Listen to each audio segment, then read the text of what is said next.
Morning, everyone. It's always a big danger when you do a morning video before your coffee, before your breakfast. But I'm reading the newspapers, and now, like you may have heard a story. There were three young British girls of Southeast Asian nationality, East African. I'm not sure. Family name was Begum on one of them. I think that's Pakistani or Indian. I'm not sure. Anyway, three girls aged 15 and 16 and 16 decided to go join the Islamic State, and they managed to avoid detection by their parents, by the police, by MI5, and anyway, they just decided to go and join the Caliphate and I guess regress back to the Stone Age. I mean, there's something about people having their hands hacked off, blood spurting everywhere, people being burned alive in a cage that made these young girls go, yeah, I fancy a bit of jihad action. Anyway, I see this a lot. As someone who used to live in a Muslim country, I've lived in 3 Muslim countries. I've grown up around people of the Islamic faith.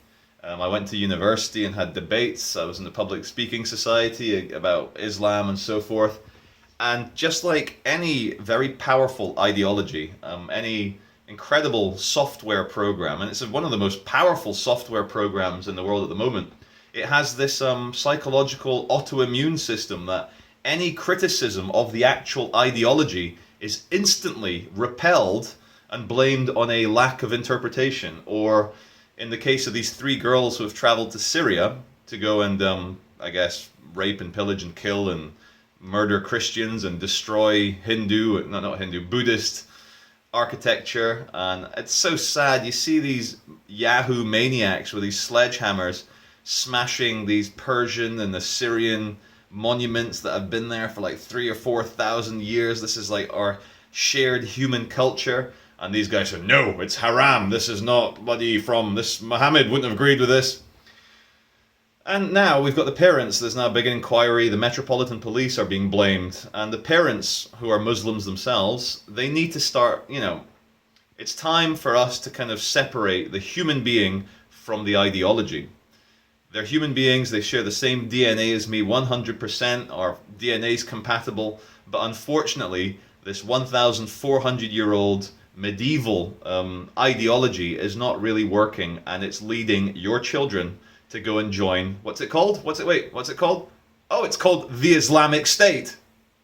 Something to do with Islam, maybe? But because there will be riots in this country, and we have, 7% Islam in this 7% population. The liberal media, the BBC, the Mayor of London, Boris Johnson, even though he can write a nice article shouting out against the Islamic State, no one, a few people, maybe myself, a few other commentators, you've got Bill Maher in America, Sam Harris, you've got some brave people who will actually maybe say, software in the mind can make people do things. If you brutalize a child growing up, they're going to be brutal. If you indoctrinate a child into a religion, they're going to be religious. Human beings are not religions. Any young Muslim raised in a Hindu family would have been Hindu. Any young Christian raised in a Buddhist family will be Buddhist. This is not beyond criticism. Charlie Hebdo, Charlie Veitch, V for Vendetta, V for Veitch, V for free speech. And look, parents of the 3 girls traveling to Syria, it's no one's fault except all our faults. You can't blame someone. And also, try getting a bit closer to your children. Like if your kids want to go join the world's most dangerous terrorist group, there's usually signs. But you can't just blame MI5. You can't blame the police. They're not 5. They're 16. They want to go and behead people. That's what they chose. Question is, can we forgive them if they change their minds? Of course we can. A 15-year-old is a bit nuts, a 16-year-old is nuts. If they get there and realize the blood and guts and, intestines flying everywhere is not for them, yeah, bring them back. Of course they'll have to be de-radicalized by someone.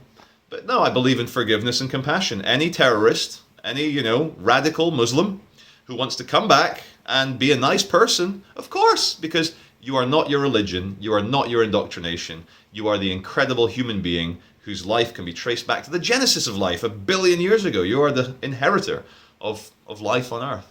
And of course, come back, rejoin society, and stop dreaming about jihad. That's all I have to say. Thank you. Oh yeah, this is my backdrop. You like it? All dead computers. And that's it.